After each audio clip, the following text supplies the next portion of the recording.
দর্শক বন্ধু, আমাশার শেষ চিকিৎসা হিসেবে আমি যে আইটেমগুলি আজকে আপনাদেরকে দেখাচ্ছি,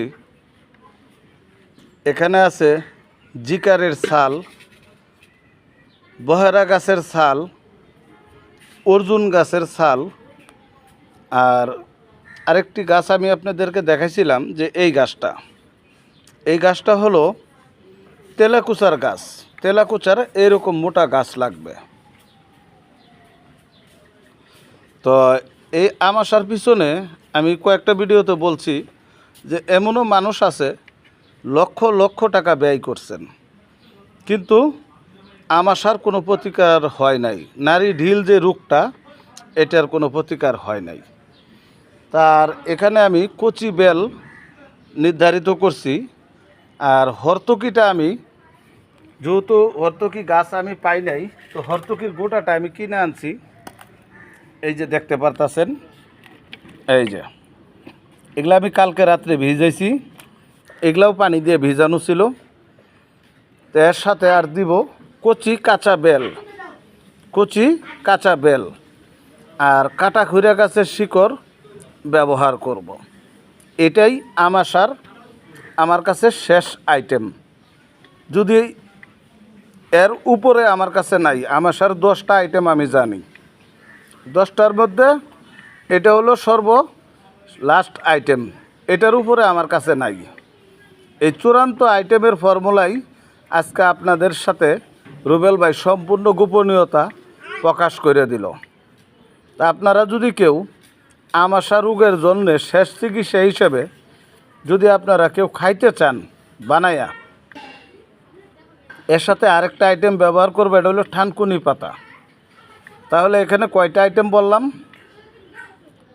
এই যে জিকারের ছাল, অর্জুন, বহেরা গাছের ছাল, হর্তকি, কচি কাঁচা বেল আর খুঁড়ে কাটা গাছের শিকড়।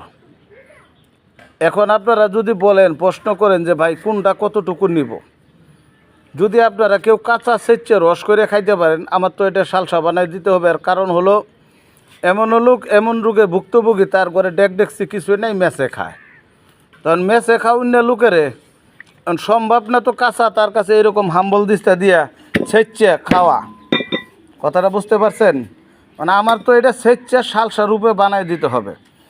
যদি কাঁচা খান, আপনারা 50 গ্রাম পরিমাণ অর্জুনের ছাল নেবেন, 50 গ্রাম পরিমাণ জিকারের ছাল নেবেন, 50 গ্রাম পরিমাণ বহেরা গাছের ছাল নেবেন, 50 গ্রাম পরিমাণ হর্তকি গাছের ছাল নেবেন।